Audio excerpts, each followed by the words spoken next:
नमस्कार, मैं doctor Vishwamitra Vaishnav, assistant professor political science, college शिक्षा, राजस्थान। प्रिय विद्यार्थियों, हम हॉब्स, लॉक, रूसो के सामाजिक समझौते सिद्धांत की तुलना कर रहे थे।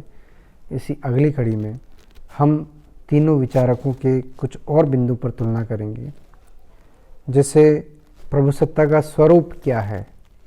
जो प्रभुसत्ता सामाजिक समझौते के कारण अस्तित्व में आती है, हॉब्स के अनुसार वह प्रभुसत्ता वैधानिक है, और लॉक ये कहता है कि वह प्रभुसत्ता राजनीतिक है।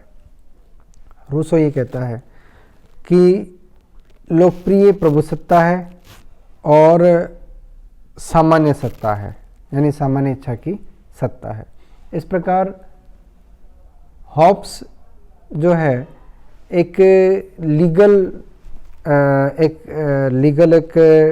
स्ट्रक्चर राज्य को कहता है, और लोगों की सुरक्षार्थ व्यवस्थार्थ जो है राज्य का अस्तित्व आता है समझौते के कारण। तो लॉक ये कहता है कि केवल कुछ राजनीतिक समस्याएं थी, सामाजिक समस्याएं तो इतनी ज़्यादा नहीं थी, क्योंकि व्यक्ति विवेक संपन्न था, व्यक्ति इंटेलिजेंट था, अपना हित अहित और उसमें सामाजिकता के गुण पूर्व से थे। तो वहाँ पर कुछ राजनीतिक समस्याओं के समाधान के लिए एक लिमिटेड पॉलिटिकल गवर्नमेंट तैयार होती है उस समझौते के परिणाम स्वरूप। तो वह उसको जो है राजनीतिक प्रभुसत्ता का स्वरूप देता है। और हम रूसो की बात जब करते हैं तो क्योंकि सभी व्यक्तियों ने मिलकर एक आदर्श शिक्षा का निर्माण किया, तो वहाँ पर एक लोकप्रिय संप्रभुता की स्थापना होती है, एक सामान्य इच्छा की स्थापना होती है।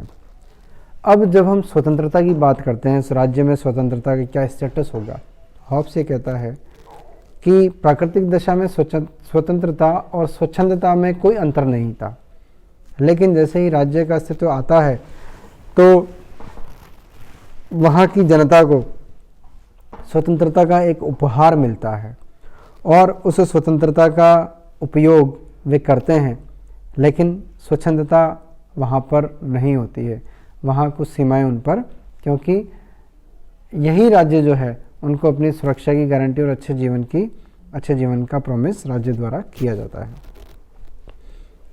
लॉक की बात करते हैं तो लॉक के अनुसार तो स्वतंत्रता जो है जन्मसिद्ध अधिकार है, और इसे कोई भी राज्य, किसी भी तरह का राजा छीन नहीं सकता। जो प्राकृतिक दशा में जो प्राकृतिक अधिकार व्यक्ति को प्राप्त थे, वही स्वतंत्रता और वही अधिकार जो है राज्य के अस्तित्व में आने के बाद भी उसको प्राप्त होते हैं।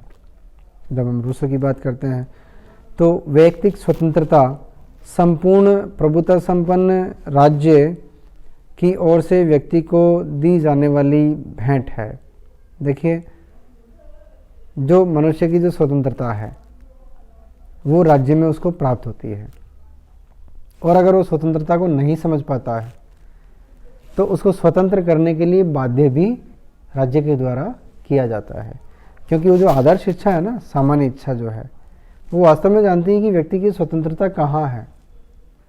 कई बार वो सामान्य इच्छा ये भी सोच लेती है कि व्यक्ति स्वयं नहीं समझ सकता कि उसकी स्वतंत्रता क्या है, उसका उपभोग उसको कैसे करना है। तो वहाँ फिर वही बात है कि मनुष्य जो है स्वतंत्र जन्म लेता है और सर्वत्र जो है जंजीरों से जकड़ा हुआ है। तो man to be force to be free, यानी वो स्वतंत्र होने के लिए बाध्य किया जाता है। तो स्वतंत्रता जो है वो सामान्य इच्छा का मूल मंत्र है। तो इस प्रकार स्वतंत्रता पर तीनों विचारों का कंपैरिजन। और जब क्रांति की बात आती है तो हॉब्स को भी क्रांति करने का अधिकार है, हॉब्स के मनुष्य को, लॉक के मनुष्य को भी है, क्योंकि केवल 3 कार्यों के लिए राज्य की स्थापना होती है। लेकिन जब हम रूसो की बात करते हैं तो हमने चर्चा की है कि रूसो का राजा तो जो है वैसे ही इतना इंटेलिजेंट है, इतना ज्ञानी है, इतना ब्रह्म ज्ञानी है, ब्रह्मांड का उसको ज्ञान है कि वो कोई गलत कदम राज्य में उठा ही नहीं सकता। तो वहाँ पर जो है मनुष्य उस सामान्य इच्छा से तुलना नहीं कर सकता अपनी, हर क्षेत्र में वो सामान्य इच्छा से वो कमतर है, क्योंकि वो कहीं जगह जो है अपनी यथार्थ इच्छाओं से प्रेरित हो सकता है। तो वहाँ पर जो है निरंकुशता है, और व्यक्ति को किसी भी तरह का विद्रोह करने का अधिकार नहीं है, क्योंकि सभी लोग मिलकर आदर्श इच्छा का पालन करते हैं। और जब सरकार के स्वरूप की बात होती है तो हॉब्स निरंकुश राजतंत्र की बात करता है, लॉक संवैधानिक या सीमित राजतंत्र की बात करता है, और रूसो का जो मनुष्य है वो प्रत्यक्ष लोकतंत्र की बात करता है। इस प्रकार जो है सरकार का स्वरूप लोगों के द्वारा तय होता है और निष्कर्ष रूप में हम ये कह सकते हैं कि राज्य का निर्माण तीनों विचारक करते हैं। तीनों विचारक सामाजिक समझौते के माध्यम से राज्य के अस्तित्व की बात करते हैं। लेकिन जब हम हॉब्स की बात करते हैं तो हॉब्स की जो विशेषता है वो है उसका व्यक्तिवादी दर्शन। भले ही वो राज्य को निरंकुश बनाता है, लेकिन मनुष्य को जो प्राण संकट का जो अधिकार है, यदि राज्य के कारण उसके प्राण संकट में आते हैं, जीवन का अधिकार उसका डिस्ट्रॉय होता है, तो वहाँ पर वो विद्रोह कर सकता है। इस प्रकार जो है उसका जो एक तरफ व्यक्तिवाद की वो बात कर रहा है और दूसरी तरफ वो जो निरंकुशतावाद की बात करता है उस निरंकुशतावाद का प्रभाव आगे आने वाले समय में हमारे संप्रभुता के सिद्धांत पर निश्चित रूप से पड़ता है। और जो जॉन ऑस्टिन का जो सिद्धांत है वो बहुत हद तक हॉब्स के निरंकुशतावादी प्रभुसत्ता सिद्धांत पर आधारित है। और हॉब्स का टेम्परामेंट ऐसा ही था, क्योंकि जब उसका जन्म होता है और उसके जन्म के बाद जो ब्रिटेन की जो कंडीशन होती है वह बड़ी टेरिबल होती है, भयानक सी होती है।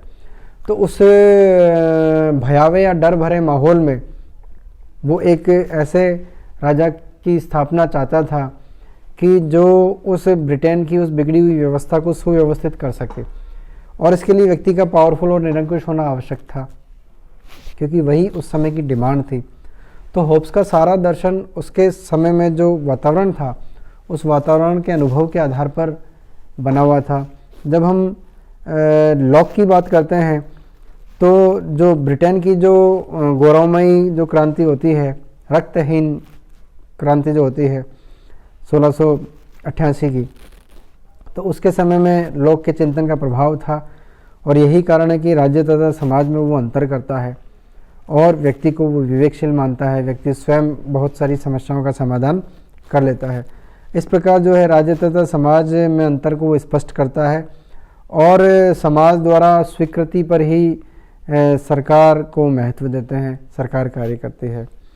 और जब हम रूसो की विशेषता की बात करते हैं तो देखिए लोकप्रिय संप्रभुता का और जो प्रत्यक्ष प्रजातंत्र की जो बात करता है वह रूसो करता है। और फ्रांस की जो राज्य क्रांति है जिसमें स्वतंत्रता, समानता और भ्रातृत्व का जो नारा देती है और जिसके कारण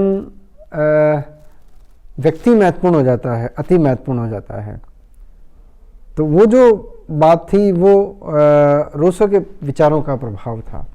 और यही कारण था कि रूसो जो है ये कहते हैं कि केवल और केवल जो व्यक्तिगत जो संपत्ति का जो उदय होता है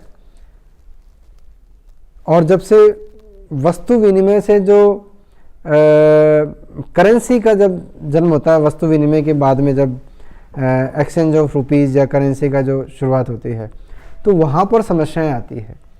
वहाँ व्यक्ति का जो सरल व्यक्तित्व होता है वो स्वार्थी बन जाता है, वो दुश्मन बन जाता है, वो अपने आप में दूसरों को दुश्मन समझने लग जाता है। तो व्यक्तिगत प्रॉपर्टी से, कला से, विज्ञान से जो डेवलपमेंट होता है और जिसके कारण मनुष्य का जो मनोस्थिति है वो बिल्कुल जो पतित हो रही है, उस बात से वो चिंतित है। और यही कारण है कि रूसो जो है वो एक आदर्श इच्छा की बात करता है कि मनुष्य के मन के अंदर सद्भाव होने चाहिए। और वो सद्भाव कब होंगे? जब राज्य बनेगा। क्योंकि एक तो प्राकृतिक अवस्था में जो मनुष्य था बहुत अच्छा था, लेकिन धीरे धीरे प्राकृतिक अवस्था में गड़बड़ होती है जिसके कारण राज्य की स्थापना होती है। तो राज्य की स्थापना के बाद की जो व्यवस्था है वो ठीक वैसे ही चाहता है जैसे वो नोबल सेवेज था उसका, जब सृष्टि के आरंभ के समय। तो उस सरलता को वो वापस प्राप्त करना चाहता है और उस सरलता में ही वो व्यक्ति की स्वतंत्रता मानता है। और इसलिए रूसो कहते हैं कि व्यक्ति को स्वतंत्र होने के लिए बाध्य किया जाए। इस प्रकार जो है हॉब्स, लॉक और रूसो तीनों के दर्शन की अपनी अपनी विशेषताएं हैं। और जहाँ तक राज्य और सरकार की बात है तो हॉब्स जहाँ राज्य और सरकार में कोई अंतर नहीं करता, लॉक पूर्ण रूप से उसमें अंतर करता है, रूसो पूर्ण रूप से उसमें अंतर करता है। इस प्रकार राज्य की उत्पत्ति का जो सामाजिक समझौता सिद्धांत है, उस सिद्धांत के माध्यम से हम राज्य के निर्माण की प्रक्रिया को हम समझ सकते हैं। लेकिन ठीक है, सामाजिक समझौता एक राज्य की उत्पत्ति में एक फैक्टर हो सकता है, लेकिन पूरा राज्य जो है सामाजिक समझौते के माध्यम से एकदम अस्तित्व में आ जाए, इसके ऊपर क्वेश्चन मार्क हैं, इसकी अनेक आलोचनाएं हैं। लेकिन फिर भी हम हॉब्स, लॉक और रूसो के सामाजिक समझौते के माध्यम से राज्य की सृष्टि के संदर्भ में समझ सकते हैं। धन्यवाद।